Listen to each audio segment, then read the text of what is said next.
네, 여러분 반갑습니다. 어제 집합 단원 넘어왔었죠. 그쵸? 그래서 집합이 무엇인지, 그리고 원소라는 게 어떤 용어인지 살펴봤고요. 그리고 집합과 원소를 표현하는 방법들에 대해서 살펴봤었어요. 예를 들면은, 지금 A라는 집합이 10 이하의 2의 배수들의 집합이면은 2, 4, 6, 8, 자, 10 이하니까 10까지 포함하죠. 얘네들을 이렇게 모아두면, 중괄호로 모아두면은, 그 집합 A를 표현한 거다라고 얘기를 할 수가 있겠어요. A라는 집합이 10 이하의 2의 배수들, 2의 배수, 양의 배수라고 할게요. 집합이다. 이렇게 해서 중괄호 써서 집합을 표현할 수가 있었습니다. 이제 이제 장영실이 개발한 과학기구들의 모임 하면은, 그 모임의 집합 이름을 B 이런 식으로 해서 이 안에 혼천의 이렇게 모아두는 것도 가능하죠. 그쵸? 자, 그리고 원소 표현 방법으로 2가 A의 원소면은 이 삼지창 모양 써서 이렇게 표현한다. 이런 것들까지 얘기를 해 봤습니다. 자, 그래서 기본적인 집합의 표현 방법을 살펴봤는데요. 오늘은 집합의 표현 방법에 대해서 조금 더 심층적으로 살펴볼까 합니다. 사실 집합의 표현 방법 중에 아까 선생님이 표현한 건요, 여기에서 원소 나열법이라고 얘기를 하는 거예요. 자, 여기도 예시가 나오죠. 10보다 작은 홀수의 집합 하면은요, 1, 3, 5, 7, 9 이렇게 5가지가 있는데, 이 중괄호를 사용해서 모든 원소를 묶어주는 표현 방법인 겁니다. 이렇게 표현하는 게 원소 나열법이에요. 근데 오늘 살펴볼 내용은요, 사실 이 원소 나열법은 지난번에 한번 했고, 원소 나열법 또 다른 방법을 하나 중점에서 살펴볼 겁니다. 그래서 결론적으로 집합을 나타내는 방법은 총 2가지고요. 하나는 방금 살펴본 원소 나열법, 또 하나는 조건 제시법입니다. 자, 여기 두 번째 조건 제시법 바로 들어가기 이전에요. 여기 이 밑에 참고 내용, 여러분들 교과서 지금 이거 몇 페이지냐면 161페이지거든요. 이 참고 내용에서 유의할 부분 조금 나와요. 원소 나열법에 유의할 점인데요. 이거 먼저 잠깐 보고 넘어가도록 할게요. 여기 보면은 원소 나열법으로 나타낼 때 순서를 생각하지 않으며 같은 원소는 중복하여 쓰지 않는다라고 얘기를 했죠. 1, 3, 5, 7, 9 이렇게 적어도 되고, 여기에 3, 5, 1, 7, 9 지금 원소의 종류는 다 똑같은데 순서를 다르게 적었죠. 그쵸? 얘네들을 같게 본다라는 거예요. 이거 순서 다르다고 다르게 보지 않습니다. 그래서 순서는 상관없다. 다만 이렇게 오름차순으로 적으면은 알아보기는 편하겠죠. 그쵸? 그러니까 기본적으로 헷갈리지 않으려면은 오름차순으로 적되 이렇게 원소 구성원이 다 같으면은 다른 집합이 아니다, 같은 집합이다 라고 생각을 하면 돼요. 자, 그리고 여기 뭐라고 적혀져 있냐면은 원소는 중복하여 쓰지 않는다 라고 되어 있죠. 그쵸? 자, 1을 2번 적은 거예요. 1, 1, 3, 5, 7, 9 이렇게 적혀져 있는데, 사실 이 1이랑 1 같은 거죠. 2번 적을 필요 있어요? 없습니다. 원소면은 그냥 이렇게 한 번만 적어주는 거를 원칙으로 한다라는 거예요. 이렇게 적어도 얘랑 다르지 않다, 같다라고 생각을 하는 겁니다. 얘랑 어차피 이렇게 한 번 적어도 2번 적어도 똑같은 집합을 나타내는 건데 굳이 2번 적을 필요가 없지요. 그러니까 한 번만 적을 수 있도록 하세요. 그쵸? 자, 그리고 이 두 번째 보면요, 집합의 원소가 많고 원소 사이 일정한 규칙이 있을 때에는 점점점을 사용해서 원소의 일부를 생략하여 나타낼 수 있다라고 되어 있죠. 이게 무슨 말이냐면요, 이런 예시를 들 수가 있겠어요. 어떤 모임을 만들어 볼 거냐면요, 4의 배수의 모임을 집합 B라고 얘기를 할게요. 자, 그러면 집합 B는 어떻게 표현할 수 있겠어요? 중괄호 안에 원소 나열법으로 원소를 전부 다 넣으면 되겠죠. 4의 배수니까 4, 8, 12 이런 것들이 있는데, 사실 뭐 이하 이런 말이 없기 때문에 계속 해야 되죠. 4, 8, 12, 16, 20, 40 계속 더해 나가면서 얘기를 다 해줘야 되는데 그거 다 적을 수 있어요? 적을 수가 없어요. 원소를 모두 나열할 수 없기 때문에 어쩔 수 없이 생략을 해야 됩니다. 자, 이렇게 생략을 한다라고 생각을 할 수가 있습니다. 자, 그런데 여기서 문제가 생겨요. 무슨 문제가 생기냐면은 지금 이 점점점이라는 표현은 우리가 4의 배수라고 생각하고 일정한 규칙이 있으니까 원소의 일부를 생략해서 나타낸 건데, 이런 표현 방법은 간혹 가다가 또 다른 집합 C 이런 녀석이랑 헷갈릴 수 있어요. 예를 들면 이런 거예요. 4, 8, 12, 그 다음에 16이 와야 되는데 13이 온 거야. 13이 올 수 있죠. 그쵸? 원소에 이게 있다고 정의를 하면 되잖아. 그치? 그리고 16, 점점점 가면은, 그러니까 원소 C를, 집합 C를 애초에 이렇게 정의를 하는 거지. 4의 배수와 13이 들어있는 집합, 이렇게 정의를 하면은 이 13이 문제가 되죠. 지금 B랑 C랑 같지 않아요. 그런데 이거 보세요. 여기 이 점점점 안에 13이 있으면 어떻게 할 거야? 이 점점점이 이런 C랑 비교하게 되는데 이 C도 다 적을 수가 없으니까 4, 8, 12, 점점점 이렇게 적으면은 B랑 같아져 버리죠. 다른데 같게 표현할 수밖에 없게 되잖아. 그래서 12 뒤에 점점점을 표현하기가 어려워. 그러면은 그렇다고 C가 4, 8, 12, 13, 점점점 이렇게 나타내자니 규칙이 명확하지 않죠. 그쵸? 여기까지는 4의 배수인데 여기 13이 갑자기 왔으니까 뒤에 점점점 생략하기가 굉장히 힘들어지는 겁니다. 자, 그래서 이런 녀석들은, 이 C와 같은 녀석들은 표현하기가 애매해. 원소 나열법을 표현하기가 애매해. 자, 그래서 도입된 게 이 바로 조건제시법이라는 겁니다. 조건제시법은 말 그대로예요. 원소를 그대로 이렇게 숫자로 나열하는 게 아니라 조건을 제시를 하는 거죠. 그쵸?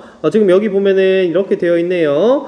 x 이걸 바라고 읽어요. 여기 x 바 x는 5보다 작은 자연수라고 얘기를 하고 있습니다. 자, 이때 이 앞에 있는 x는 원소를 대표하는 문자예요. 그래서 어떤 문자를 찾을 건가? 그래서 여기 있는 원소 x라는 녀석은 오른쪽은 설명이에요. 그 x는 5보다 작은 자연수입니다. 뭐 이렇게 얘기를 하는 겁니다. 그럼 이거를 원소 나열법으로도 나타낼 수 있죠. 1, 2, 3, 4, 5보다 작으니까 1, 2, 3, 4까지 뭐 이렇게 이 1, 2, 3, 4를 이렇게 조건으로 나타낼 수도 있는 겁니다. 자, 그러면 이 C는 어떻게 나타내면 될까요? 라지 C는 이렇게 나타내겠습니다. x 바 x라는 녀석이 원소인데 이 바 뒤에는 x라는 녀석은 이런 녀석이야 라는 설명인 겁니다. x라는 녀석이 원소인데 이 x라는 녀석은 이 바 뒤에 설명하도록 하겠습니다. 4의 배수와 13 이렇게 묶어두면은 어때요? 이 C가 될 조건을 말로 잘 설명한 거죠. 4의 배수 전부 다 있고 여기에 13만 추가하면 된다. 뭐 이렇게 얘기를 할 수가 있겠습니다. 자, 뭐 이제 x 말고 다른 걸 써도 돼요. 예를 들면은 3, 6, 9 뭐 이런 것들 있죠. 그쵸? 얘 같은 경우에는요. x 바 아니고 y 바로 써도 돼요. y 바. 그러면 이 y에 대한 설명이 있어야 돼요. y가 원소인데 y는 10 미만 3의 배수, 이렇게 조건을 사용을 해서 나타낼 수 있겠습니다. 물론 친절한 설명 방법은 아니에요. 만약에 이렇게만 표현한다면은 이 녀석의 정체를 보는 사람이 판단을 해야 되겠죠. 3이랑 6이랑 9 직접 구해야 될 거예요. 뭐 이런 유의사항이 있다라는 거 또 기억하도록 하고요. 그리고 또 하나 좀 이 조건제시법에서 좋은 점은 뭐냐면요. 이 점점점이라는 표현을 웬만하면은 사용을 안 할 수가 있다라는 거예요. 명확하지 않은 표현을 사용하지 않을 수 있다라는 거예요. 예를 들면은 1, 2, 3, 4 쭉 나가는 거, 이 녀석들 1씩 늘어나고 있죠. 그쵸? 이런 건 뭐라고 표현하면 되겠어요? x바 1씩 쭉 늘어나니까 자연수라고 얘기할 수 있겠어요. x는 자연수.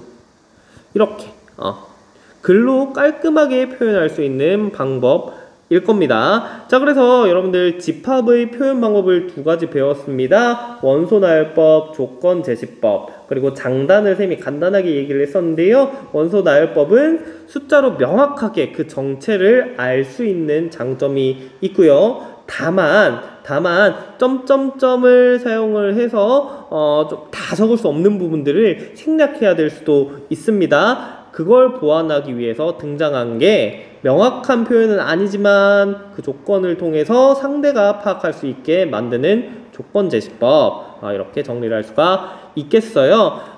여기서 우리 추가적으로 개념을 하나만 더 살펴보도록 할게요. 여기 맨 밑에 보면요, 벤 다이어그램 나오거든요. 이거 별표 100만 개예요. 굉장히 중요합니다. 집합 A 이렇게 되어 있는데요. 이 모임을 시각적으로 표현을 한 거예요. A라는 모임인데 이 안에 3, 6, 9, 12가 들어있다. 그냥 동그라미 하나 그려놓고 집합 이름 이렇게 적어놓고 이 집합에 속하는 원소를 적어주면 그만이에요. 1, 2, 5, 7 이렇게 헷갈리게만 안 적으면 되겠죠. 1이랑 2인데 붙여 적어서 10이랑 헷갈리게만 안 적으면 돼요. 자, 이렇게 표현한 걸 벤 다이어그램이라고 합니다. 이 벤 다이어그램이 지금 당장 무슨 의미가 있을까 생각은 들 수는 있는데 나중에 한 개의 집합만 표현하는 게 아니라 여러 개의 집합을 표현할 때가 있을 거예요. 그때 유용합니다. 예를 들면 이렇게 생각을 해볼게요. B라는 집합 안에 3 말고 9랑 11이랑 15 지금 이 세 개의 원소가 있다라고 생각을 해볼게요. 각각 나타내면은 이제 벤 다이어그램으로 나타내는 큰 의미는 없고요. 얘네 둘을 한 번에 같이 그린다고 생각을 해보도록 하겠습니다. 여기 보면요, 이 9가 공통이죠. 그렇죠? 나중에 배우겠지만 이렇게 두 집합의 공통인 원소를 교집합이라고 얘기를 해요. 그런데 이 교집합은 사실 이렇게 따로 나타낼 필요가 없어요. 얘네들 공통이라는 의미를 표현하기 위해서 이렇게 표현하기도 합니다. 이 A의 영역을 침범하는 거예요. 그렇죠? 그리고 11이랑 15 이 원이 겹치는 부분이 이 부분이에요. 이 겹치는 부분에 겹치는 원소 9가 있죠. 이렇게 표현하면은 뭐가 A에도 있고 B에도 있고 공통으로 있는지, 뭐가 A에만 있는지, 뭐가 B에만 있는지 이런 것들을 파악하기가 훨씬 용이해집니다. 여러분들도 사실 직관적으로 이렇게 그림으로 나타내는 게 더 편할 수가 있어요. 이 표현 방법들에 대해서 여러분 연습해 보도록 하겠습니다. 네, 그러면은 바로 문제 한번 넘어가 보도록 하죠. 문제가 많지 않아요. 문제 5번, 6번 두 개지요. 시간 많이는 쌤이 안 줄 거고요. 시간 아니다. 그냥 5분 줄게요. 5분 좀 여유롭게 풀고 다 푼 사람은 조금 기다려 보도록 합시다. 자, 지금 바로 시작해 주세요.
자, 문제 다 봤지요? 뭐 간단해서 금방 다 할 수 있었을 거예요. 문제 5번, 6번 꼼꼼하게 같이 한번 보도록 하겠습니다.